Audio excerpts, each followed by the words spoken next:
Quick question before we dive into today's episode.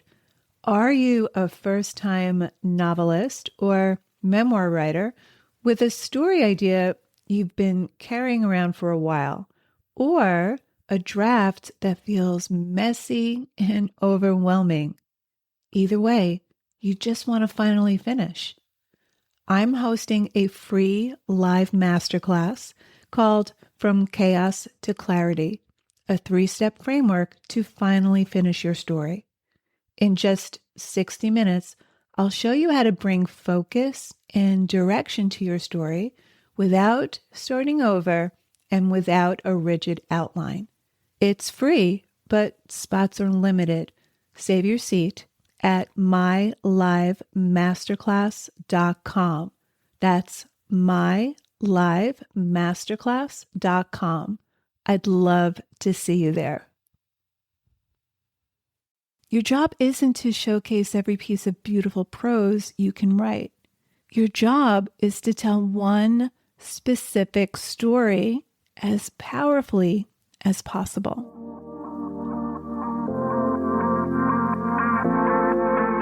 Writer Unleashed is for you, a writer who has a story you want to bring onto the page and into the hearts and minds of readers. I'm Nancy Panuccio, writer, editor, and book coach. Each week, we'll explore techniques, mindsets, and inspiration for writing stories readers can't put down. Thanks for spending some time with me today. Now, let's begin.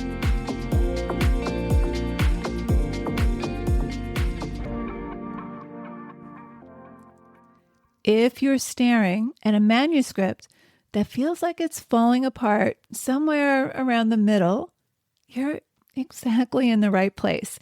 Today, we're diving deep into one of the most frustrating and frankly soul-crushing parts of writing a novel or memoir, the messy middle.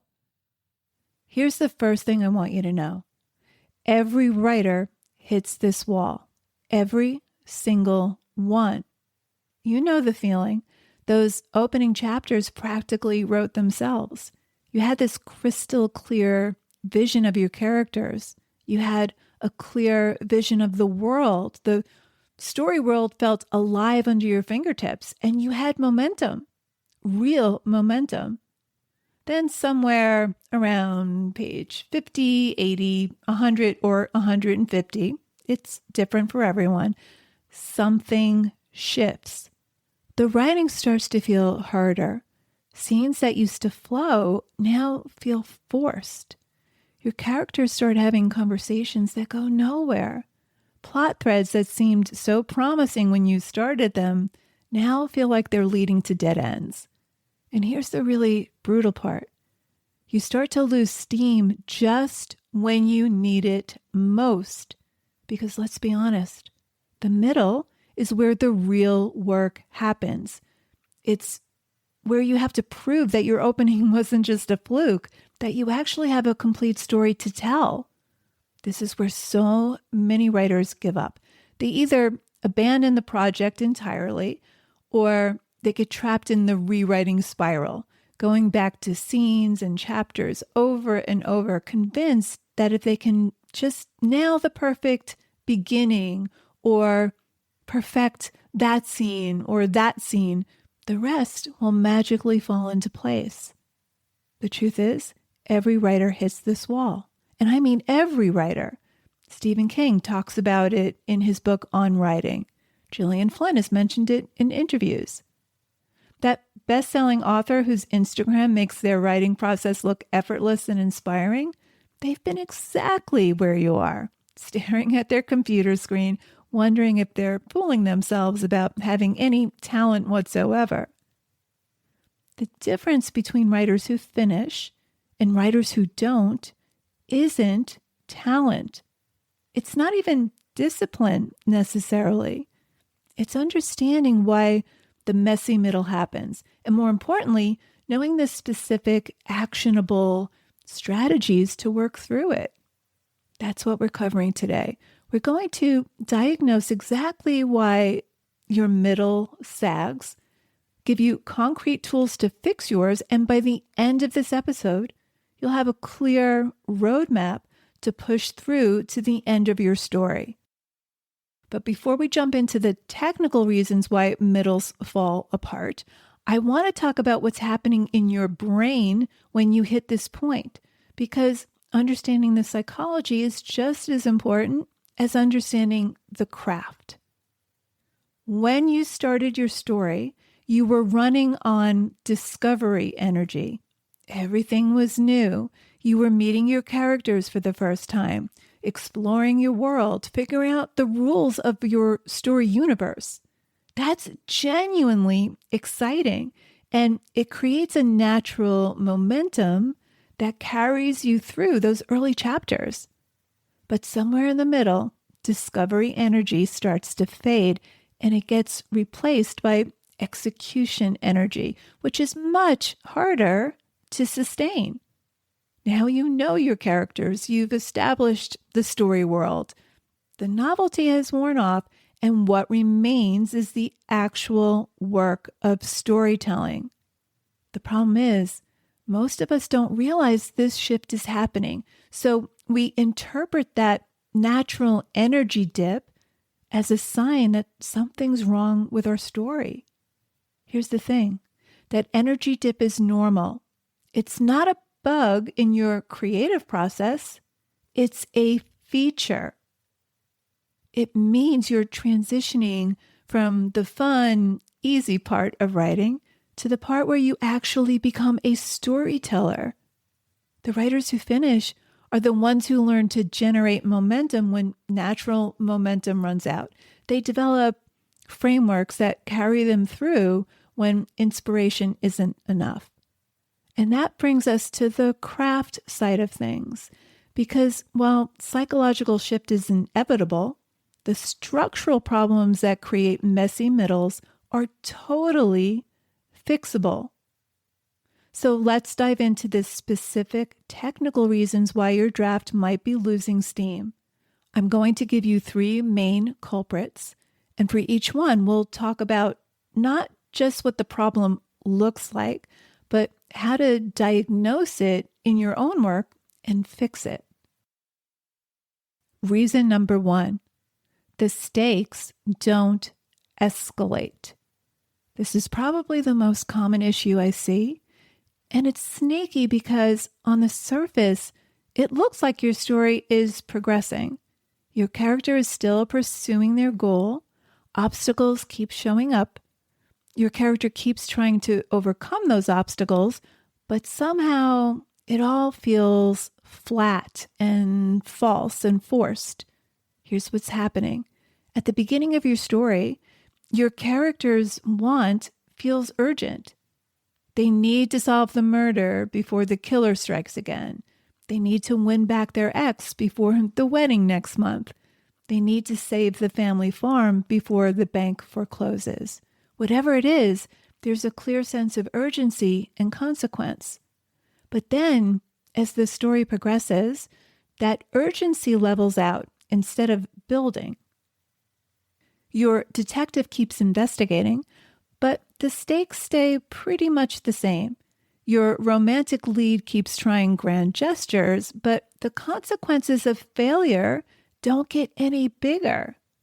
Your farmer keeps fighting the bank, but we never feel like the situation is escalating toward a crisis point.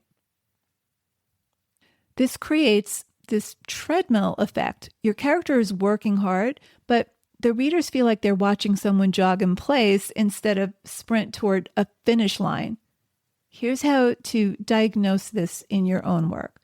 Look at your character's situation on, say, page 50, then page 100, then page 150. If the basic stakes are the same, if failure would mean roughly the same thing at each point, you've found your problem. So here's the fix. Escalation isn't just about making things harder. It's about making each choice your character faces more consequential than the last. Each act should push your character into decisions he wouldn't have been capable of making in the previous act. So if your detective was initially just trying to solve a murder, maybe by the midpoint, the middle of Act 2, they discover the killer has been watching their family. Now it's not just about justice, it's about protecting the people they love most. If your romantic lead was trying to win someone back, maybe their increasingly desperate attempts start jeopardizing their relationship with their kids or their career or their best friend. The key is that each escalation should force your character to sacrifice something they previously thought was untouchable. That's what keeps readers turning pages. Okay, on to reason number 2. Scenes drift into episodes. This one is absolutely deadly, and it's probably the hardest to spot when you're in the middle of writing because these scenes often contain your best writing. Here's what happens. You'll have a scene where your character goes to coffee with their best friend, and they have this amazing, authentic conversation about relationships. Or you'll write this beautiful flashback to your character's childhood that really illuminates who they are. Or there's this fascinating subplot about their weird neighbor that showcases your observational skills and your sense of humor. Now, any of these could be genuinely good writing. The problem is, they're not connected to your story's central engine. They're episodic scenes. They could be shuffled around or even removed entirely without affecting the main story. Think about it like in a TV series or a movie. In a well-structured show, each scene or each episode advances the overall arc. So here's how to diagnose episode scenes in your own work. Ask yourself, if I removed this scene entirely, would it change my character's path toward their goal? If the answer is no, you've probably got an episode scene that you can cut. But here's the tricky part. Sometimes these scenes contain important character development or world building. The temptation is to keep them because they're well written. But that's a mistake. So here's the fix. You have 2 options. Option 1 is to cut the scene entirely. I know that's painful when it's good writing, but remember, your job isn't to showcase every piece of beautiful prose you can write. Your job is to tell one specific story as powerfully as possible. Option 2, which I like, is to find a way to make the scene matter to the main story. That coffee shop conversation with the best friend, maybe the friend reveals information that changes how your character approaches their central problem. That childhood flashback, maybe it reveals a skill or knowledge that becomes crucial to the plot, or it reveals conflicting desires. That weird neighbor subplot, maybe the neighbor turns out to be connected to the main conflict in a way that surprises everyone. The key is that every scene needs to be pulling double duty. It should either advance the plot or deepen character development in a way that directly affects how your character approaches their central goal. Ideally, it should do both. Okay, reason number 3. There are no turning points in sight. This is a big one. This is what separates stories that feel like they're building towards something from stories that feel like they're just meandering through a series of events. Here's what often happens in a sagging middle. Your character encounters their main problem, then spends the entire middle section trying different approaches to solve it. They try the obvious solution. It doesn't work. They try a more clever solution. That doesn't work either. Then they try getting help from friends or doing research or changing their approach entirely. Each attempt creates a scene or chapter, and you feel like you're making progress because things are happening. But without a major turning point, what screenwriters call the midpoint, the middle starts to feel like a swamp. Your character is stuck in reactive mode, responding to obstacles, but never fundamentally changing their understanding of the problem or their approach to solving it. Readers can sense when a story is spinning its wheels. They might not be able to articulate what's wrong, but they start to feel like they're not getting anywhere, even when the writing is good and the characters are likable. So the fix is this. Your story needs a hinge moment that redefines what the story is actually about. This isn't just another obstacle or complication. It's a revelation that forces your character to approach their problem in a completely new way. Maybe your detective discovers they've been investigating the wrong crime entirely, and the real crime is much more personal than they realized.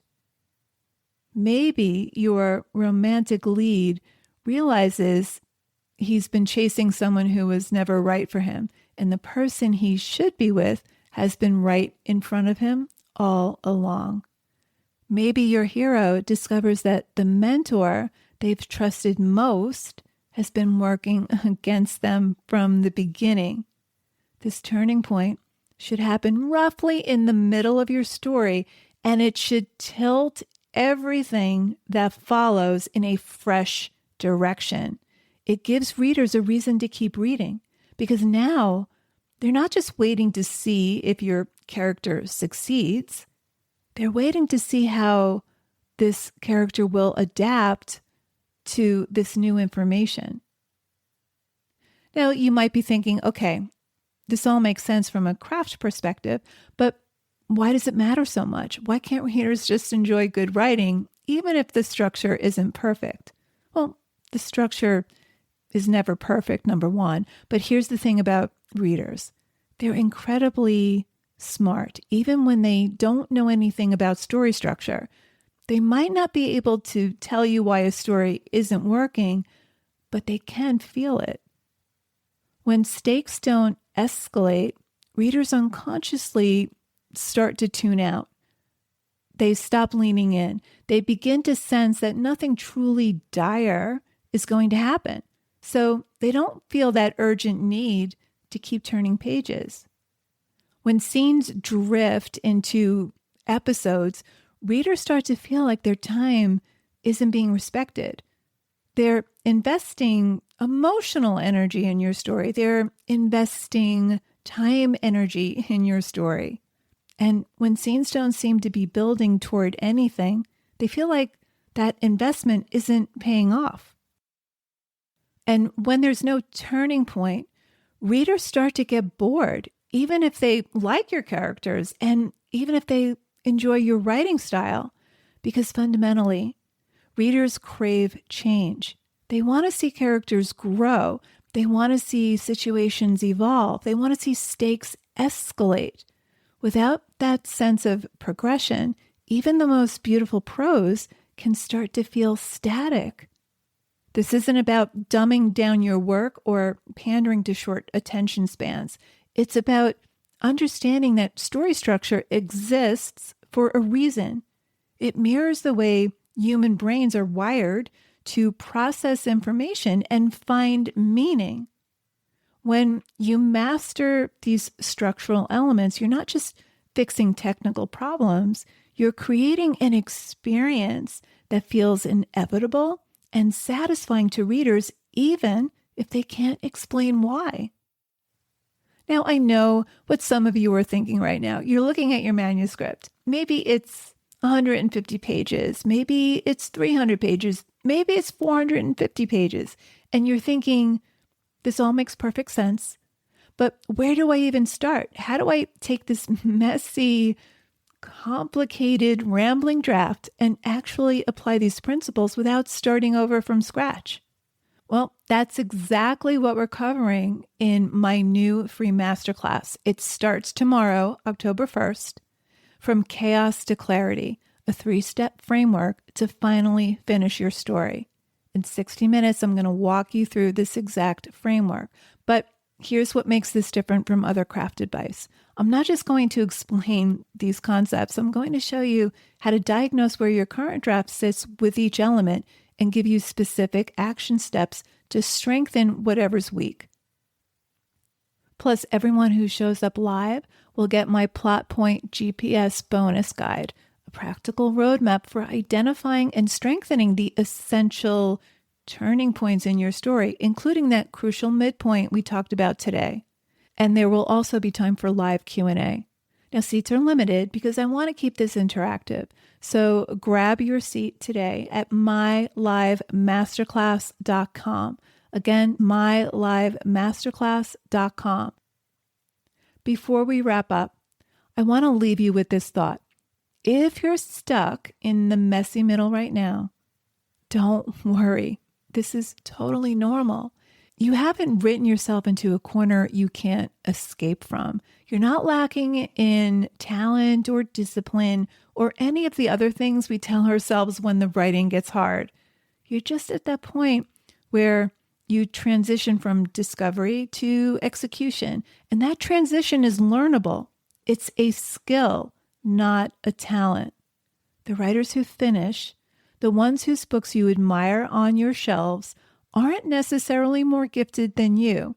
They've just learned to work with structure instead of against it. They've learned to diagnose problems and use structural elements to implement solutions. They've learned to push through the messy middle instead of giving up or starting over again. And that's exactly what we'll cover in this free masterclass. Again, we go live tomorrow, October 1st at 7 p.m. Eastern. And again, Thursday at 3 p.m. Eastern. I promise you, you'll walk away with a clear plan for finishing your story. Not someday, not when inspiration strikes, but with a concrete roadmap you can follow starting immediately. So don't let the messy middle defeat you. Register at mylivemasterclass.com, mylivemasterclass.com, and let's get your story back on track. I hope to see you inside the masterclass. So there you have it. Thanks for hanging out with me today. If you know any writers who need some support in their writing, please share this episode or the Writer Unleashed podcast in general. And if you love what you're listening to, subscribe on your favorite listening platform. And if you're listening on Apple, please leave me a review. Reading how this podcast impacts your writing truly lights me up and helps me create topics for the show. Till next time, keep writing, and I'll talk to you soon.